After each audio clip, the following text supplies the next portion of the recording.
반갑습니다. 기쁨의 50일 기간 4월 18일 화요일 새벽 하나님께 올려드립니다. 함께 주 신실하심 놀라워 찬양 부르십니다.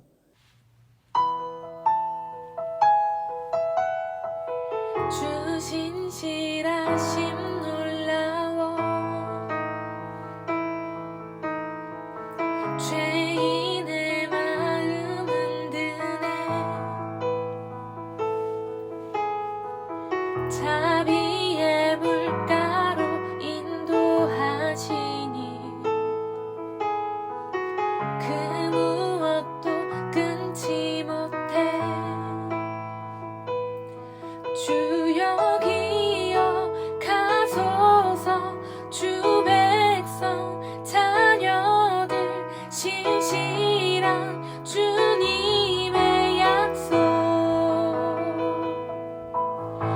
주님의 은혜 내게 넘치네 나를 향한 주 은혜 주님의 은혜 내게 넘치네 나를 향한 주 은혜.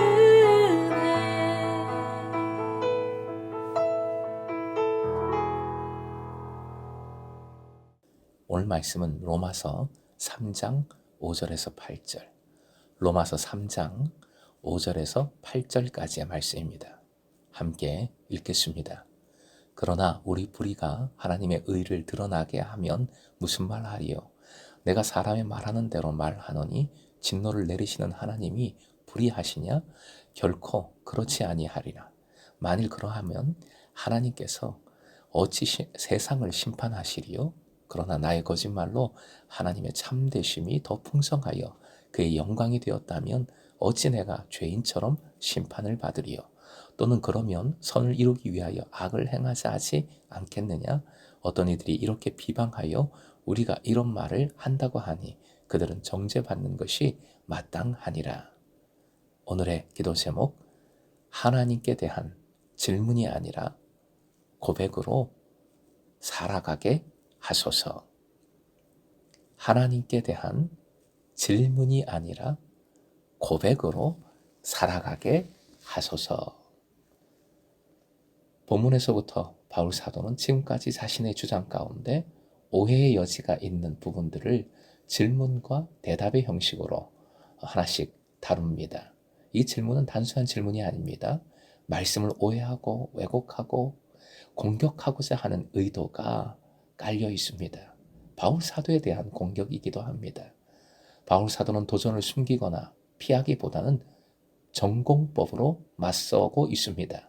오히려 그런 질문들을 만천하에 드러내고 그런 공격들을 만천하에 드러내고 대담하게 담대하게 진리의 말씀은 이것이다 하고 선포하는 것이 오늘 본문입니다. 5절이 첫 번째 질문입니다. 우리가 불의하고 이로써 하나님의 의로움이 더욱 밝히 드러난다면 그게 말이 되나 하는 질문입니다.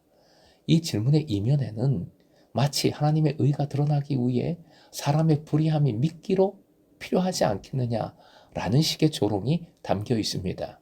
동시에 이렇게까지 해서 하나님의 의가 드러난다면 또 이러한 현상을 하나님이 용인한다면 이는 비윤리적일 뿐만 아니라 너무 졸렬하고 잔인하지 않느냐라는 야유 어린 암시가 이 질문에 들어있는 것입니다.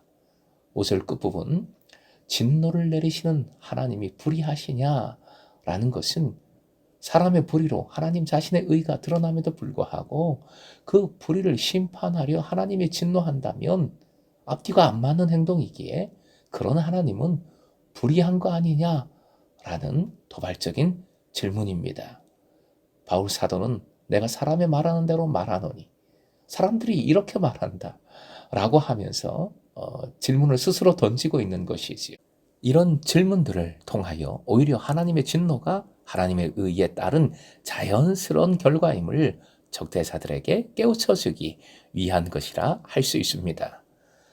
하나님의 진노는 병덕스러운 일시적 충동에 근거한 불의한 처사가 아니라 사람의 죄에 대한 하나님의 의입니다. 6절, 바울의 대답은 의외로 매우 간결하고 단순합니다. 복잡한 설명을 하지 않습니다. 복잡한 변명을 늘어놓지 않습니다. 사실 진리는 어떠합니까? 단순합니다. 심플합니다. 진리는 단순한 것이지요. 하나님께서 세상을 심판해 오셨고 앞으로도 심판하실 겁니다. 세상의 심판은 의로운 하나님의 의로운 기준에 의해서만 가능합니다. 신명기 32장 4절 말씀 함께 읽겠습니다. 하나님은 반석 하시는 일마다 완전하고 그의 모든 길은 옳곧다. 그는 거짓이 없고 진실하신 하나님이시다. 의로우시고 곱기만 하시다. 왜가 없습니다. 하나님은 스스로 계신 하나님, 스스로 진실하고 의로우시고 곱기만 하신 하나님이시다.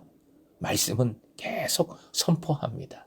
바울 사도도 길게 늘어놓지 않고 이 단순한 진리를 단순하게 담대하게 선포하고 있는 것이지요. 7절의 질문은 바울의 설명에 대한 재반격이라고 할 수 있습니다. 나의 거짓말이라고 했는데 나는 바울을 의미하는 것이 아니지요. 바울과 대적자, 질문자와 모든 인간을 포함하는 대표격의 나입니다. 모든 사람을 의미합니다. 그런 나의 거짓말, 모든 사람의 거짓말을 통해 하나님의 참되심이 풍성해져 그의 영광이 되었다는 전제는 우리의 불의가 하나님의 의를 드러나게 한다는 앞의 진술을 다른 각도에서 되풀이하고 있는 것입니다. 인간의 거짓말이 하나님의 진실을 드높이고 이로써 하나님의 영광을 드러낸다면 이는 분명 역설이고 아이러니가 아닐 수 없습니다. 결국 이 질문은 하나님이 내 덕분에 영광스러워지셨으니까 내 불의가 오히려 점수를 얻어 내 몫의 죄와 이에 대한 심판을 모두 면제받아야 되는 것 아니냐, 면제받을 수 있지 않느냐라는 어투인 것입니다. 8절에 나타난 적대자들의 조롱적 슬로건은 바로 이것이요. 선한 것이 임하도록 우리가 악을 행하자. 좋은 일 생기게 오히려 악을 행하자. 이는 장밋빛 청사진을 제시하면서 그것을 달성하기 위해서 폭력이나 폭동 등의 죄악들도 행악도 괜찮다라는 입장을 대변하는 것입니다. 한마디로 어떻게 해서든 서울로 가기만 하면 되지 하는 주장인 것입니다. 사실은 우리 사회에 만연한 생각입니다. 우리 사회가 이 생각에 젖어 있습니다. 우리 사회는 성공하지 않은 것을 실패로 죄악으로 여깁니다. 가난한 것을 스스로 부끄럽게 죄악으로 여깁니다. 그러니 성공하기 위해, 부를 얻기 위해 거짓말도 하고 거짓된 행동도 하고 나쁜 짓도 해서 성공하면 다 괜찮은 겁니다. 그 모든 죄악들, 행악들 슬쩍 눈 감아줍니다. 이에 대해 바울은 강경합니다. 말씀은 강경합니다. 그들은 정죄받는 것이 마땅하니라. 8절 맨 끝의 표현이지요. 바울 사도는 여기서 그럴 수 없느니라 라는 자주 사용하는 상투적인 부인을 반복하지 않고 그들을 위해, 그 대적자들을 위해 예비된 정죄의 타당성을 강력하게 선포하고 있습니다. 그래서 더 이상 말꼬리 달기식의 소모적 논쟁을 멈추자는 것입니다. 의로우신 하나님께서 그러한 죄악된 생각, 행악에 대하여 반드시 심판하실 것이다. 확신, 그 믿음을 선포하고 있습니다. 사랑하는 금성의 제자 여러분, 복잡한 질문, 억지스러운 질문, 조롱이 담긴 질문에 대한 답은 매우 간결합니다. 그 대답은 한마디로 이겁니다. 그런 거 아니야? 하나님이시거든.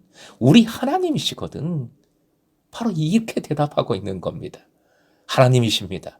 하나님은 완전하십니다. 영원하십니다. 충만하십니다. 하나님은 처음과 나중 되십니다. 하나님은 진실하시고 사랑이시고 또 의로우십니다. 하나님의 의로우심은 사람과는 상관이 없어요. 사람에게는 하나님께 더할 것도 없고 빼드릴 것이 없습니다. 사람이 아무리 의롭든 아무리 죄악되든 사람 때문에 하나님의 의가 드러나는 것이 아닙니다. 가려지는 것도 아닙니다. 사람을 하나님과 비교하는 것 자체가 말이 안 되지요. 어불성설입니다. 완전하신 하나님께서 죄악된 사람을 부르시고 택하시어 하나님의 백성으로 삼아주신 것 자체가 무한한 은혜입니다. 성육신 하시어 그 죄인들을 위하여 십자가로 대속해 주신 것 자체가 어마어마한 은혜인 것이지요. 사람은 하나님을 믿음으로 의롭다 여김을 받는 것이고 믿음에 합당한 삶을 살아갈 때 칭찬을 받습니다. 하나님 주시는 상급을 얻습니다. 반면 믿음에 합당치 않은 삶을 살 때에 하나님의 진노는 임합니다. 우리 하나님이십니다. 그러니 하나님만을 오직 경외하며 경배하며 인정하고 더욱 사랑하십시오. 하나님의 뜻대로 살고자 순종하십시오. 왜요? 왜 그렇습니까? 왜 이렇습니까가 아니라 나의 하나님, 나의 구세주이십니다. 감사합니다. 사랑합니다. 의지합니다. 신뢰합니다로 살아가십시다. 물음표가 아니라 느낌표로 살아가자는 것이지요. 즉 질문이 아니라 고백으로 살아가는 여러분 되시길 주님의 이름으로 축원드립니다.